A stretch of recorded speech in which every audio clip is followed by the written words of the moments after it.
It has been 2 years since the Broadcom axe fell on VMware and I released my Life After series. So much has changed, and I think it's time we check in and see where the pieces fell and how things settled out. Hey there, home lovers, self-hosters, IT pros, and engineers. Rich here. A little over 2 years back, the virtualization world as we knew it was basically blown apart, and the 800-pound gorilla fell. This left a lot of companies and engineers, including myself, scrambling to figure out what to do and where to go next.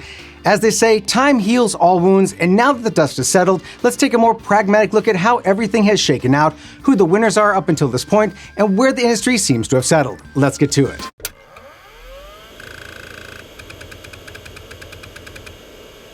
What better place than to start with Broadcom? How did it work out? Financially, Broadcom's strategy paid off for them. In a single year, Broadcom's total revenue jumped from $36 billion to $52 billion, the biggest leap in the company's history. A huge chunk of that came from one place, VMware. And the software division VMware lives in now pulls in $6.8 billion in a single quarter, up 70% year over year. So from Broadcom's perspective, 2 years into the most hated acquisition in enterprise IT history, with the price hikes, the lawsuits, the customers running for the exits, the money is going up, not down.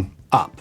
Broadcom didn't buy VMware to keep every customer. They bought it to keep the big ones, the enterprises locked in deep enough that leaving wasn't realistic. Everybody else, well, we were the ones they were fine with losing. And the numbers show it worked. Gartner expects VMware slashed the market to fall from 70% in 2024 to 40% by 2029. Damn near cut in half. A Rimini Street survey put it even sharper. 98% of VMware's customers are already using, planning, or at least considering alternatives. 36% have already started heading for the exits. So Broadcom is losing customers and making more money than ever, at the same time on purpose. Now, how they got there, you already know. Perpetual licensing, dead. The old catalog of 168 products you could pick and choose from, gutted down to 4 bundles. Pricing up anywhere from 150% to over 1,000% depending on your setup. You lived it. I lived it. We don't need to walk back through all of that. During these 2 years, Broadcom has also aggressively audited and sent lawyers after any current or former customers who dare to resist or defy them. For example, AT&T got quoted an increase so steep, reportedly over 1,000%, that they took Broadcom to court over settling quietly. Broadcom also went after Siemens, suing them for copyright infringement, alleging that Siemens was running thousands of unlicensed copies. Not to mention the customers that received audit letters with 3-day deadlines, demanding they strip out security patches they'd installed after their support lapsed or faced damages. Pretty gross. So with all of that, you figure the product itself must be falling apart too. It isn't. If anything, it's the opposite. In June 2025, Broadcom shipped vSphere 9 and Cloud Foundation 9, and they're good, genuinely good. Live patching with no reboots, faster lifecycle management across the entire cluster, a cleaner, more predictable support model. Broadcom, the company, may be evil incarnate, but the engineers at VMware are still doing excellent work. But when one door closes, another door opens. And over these 2 years, many virtualization companies that have been living under the shadow of the now fallen behemoth have been rising. So let's dig into them.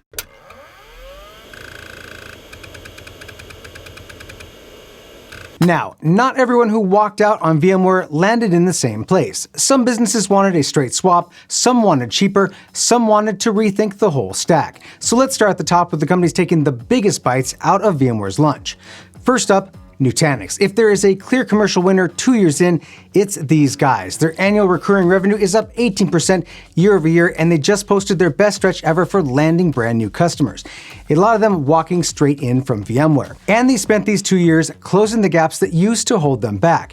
At their .next conference in 2025, they opened up the platform to external storage for the first time, starting with Dell PowerFlex and PowerStore, then Everpure, and even now in 2026, they announced NetApp with more storage vendors on the roadmap.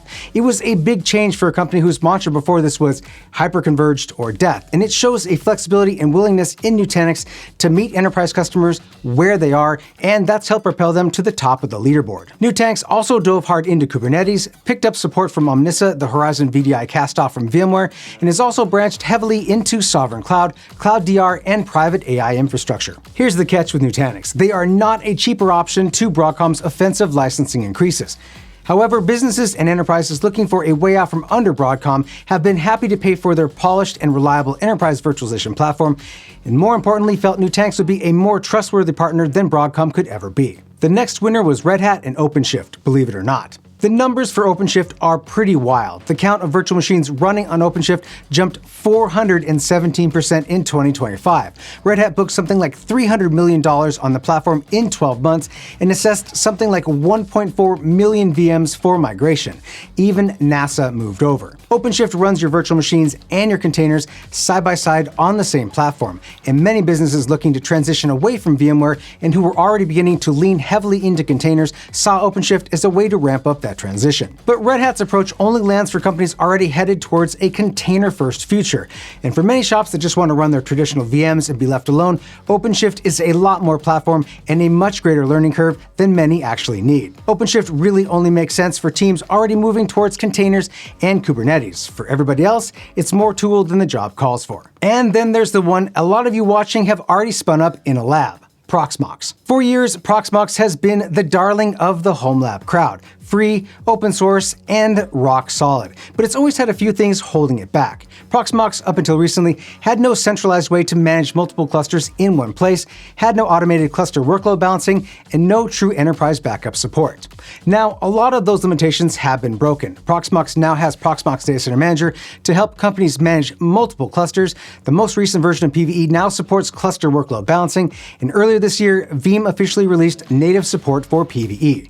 In the world of open source virtualization, Proxmox has become a much more viable alternative to VMware now with the new features and support. And licensing costs for Proxmox are incredibly affordable, making it an enticing, cost-effective alternative for businesses looking for performance and savings. Now, I'm going to be critical about PVE here, so get your angry comments ready to post below. Proxmox has certainly won first place in the open source virtualization battle, but it still suffers from many of the same issues it had before the fall of VMware. Support at the highest licensing tier is still 2 hours within a business day. PVE still has very few certified partners, less formal training available, and fewer big-name customer references. PDM is a step in the right direction, but it's nowhere near a feature-complete alternative to vCenter. So if you need a vendor to hold your hands at 3 a.m. in the morning, your safety net out there is a lot smaller. But the price is basically free, and a whole lot of people are deciding that trade-off is more than worth it. Those are the heavy hitters, the ones swinging for the whole enterprise. But not every shop needs a do-everything platform. Some of the smartest moves over these 2 years came from companies that picked one specific job and did it better than VMware ever did. Let's talk about the specialists.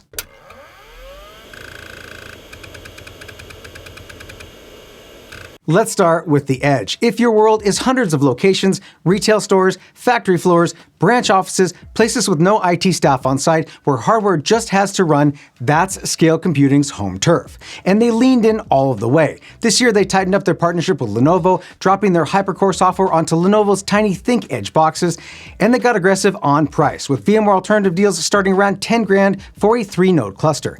For distributed shops bleeding out on VMware renewals at every site, that math adds up fast. They also picked up Veeam Enterprise Backup support as well.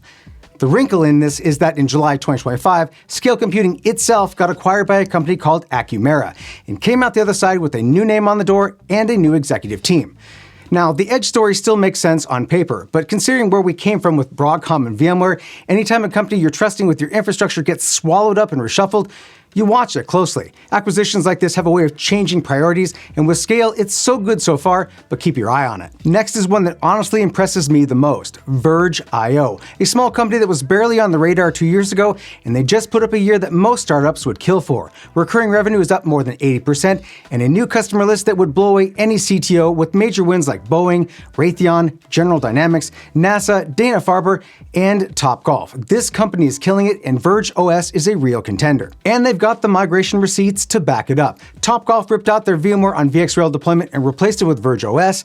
An insurance company called Alinsco did a full cutover off VMware during normal business hours, zero downtime, no maintenance window. That's the kind of hard work that makes you sit up and pay attention. They're also innovating with features like native AI infrastructure in their platform, and they recently announced Veeam Enterprise Backup support as well. Now, in all fairness, 80% growth is an incredible number, but it's 80% off a small base, so don't confuse momentum with market share. They're still a small company with a single product, but they're making quite an impact, and they're on the board and charting a trajectory that is hard to ignore. And then for the open source diehards, XCP-ng and the company behind it, Vates. If Proxmox is the popular open source pick, XCP-ng is the principal one. It's built on the Xen hypervisor, it's fully open, and there's a real story here for anyone who cares about never being locked into a single vendor again, which, after the last 2 years, is a lot of you. Vates spent this stretch of time growing up. They tripled their headcount, took their 8.3 release to long-term support in 2025, and got their hyperconverged storage officially supported.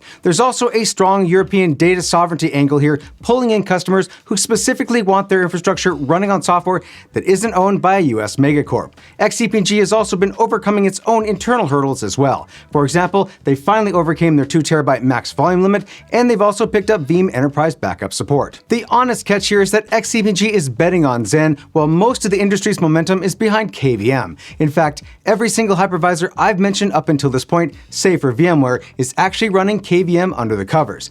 That's not automatically wrong, but it's a smaller pond. For the right shop, especially in Europe, it's a fantastic fit.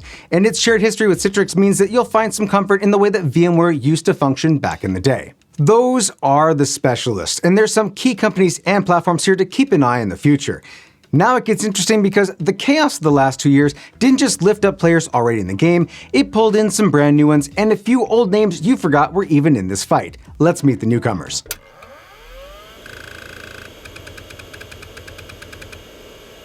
Let's start with the most serious newcomer and the one a lot of you have been asking about, HPE's new hypervisor, Morpheus VM Essentials. When HPE looked at the bonfire Broadcom started, they basically said, you know what, we'll take some of that.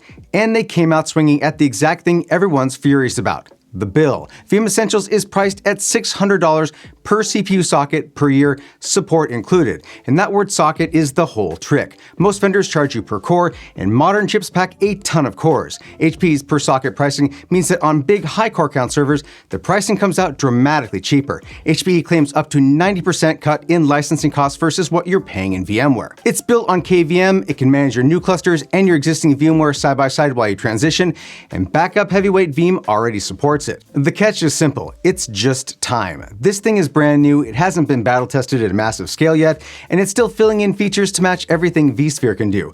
But here's why it matters. We're talking about HPE here. They have the ability and resources to make VM Essentials a real contender. They've got the sales force, the support org, and the enterprise relationships to put it in front of every VMware customer on the planet. That alone makes it a real threat. Next, a name from the past nobody expected to see again, Citrix with Xen Server.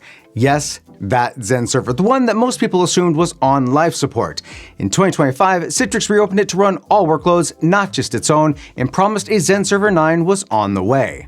The reception was polite. The general take from the press was that Citrix wandered back into the hypervisor party without really bringing anything new to it. So file this one less under serious contender and more under proof of how hot the market suddenly got. When even Citrix wants back in, you know there's blood in the water. Then there's the comeback nobody saw coming, OpenStack. For years, OpenStack was the thing that companies deployed and then quietly regretted. But the VMware Exodus handed it a second life. It shipped 3 solid releases in this window with names like Dalmatian, Epoxy, and Flamingo, and it's openly chasing VMware refugees, even building in tooling that monitors your VMware and OpenStack environments together, helping you plan the jump. But I've got to be straight with you because this is the one people get burned on. OpenStack is incredibly powerful and incredibly complicated. This is not a VMware drop-in. If you don't have a real platform team that lives and breathes this stuff, OpenStack will eat you alive. For the big telcos and sovereign clouds that have that team, it's a fantastic fit. For a 3-node shop, move along or lean into Platform 9 or others that can help you deploy and manage OpenStack easier. Oh,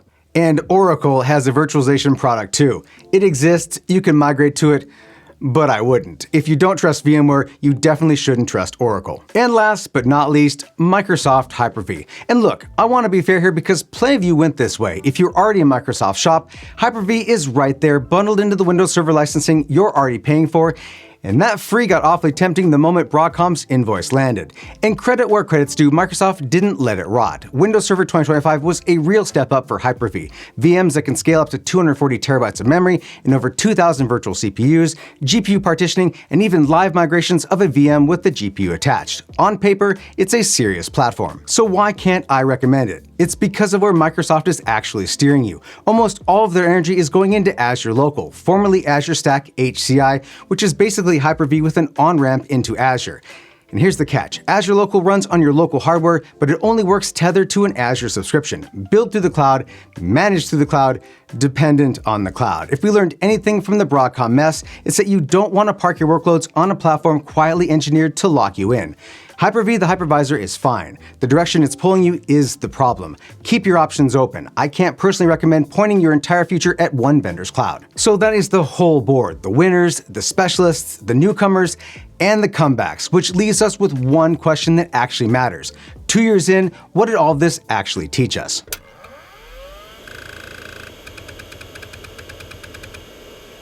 So, 2 years later, what's the verdict? Let's start with the uncomfortable one. Broadcom won. Not with us, not with the industry as a whole, but on their own terms. They set out to trade a giant pile of small and mid-sized customers for a smaller pile of huge ones, paying a whole lot more, and that's exactly what happened. If you were hoping this story ended with Broadcom getting punished by the market, it doesn't.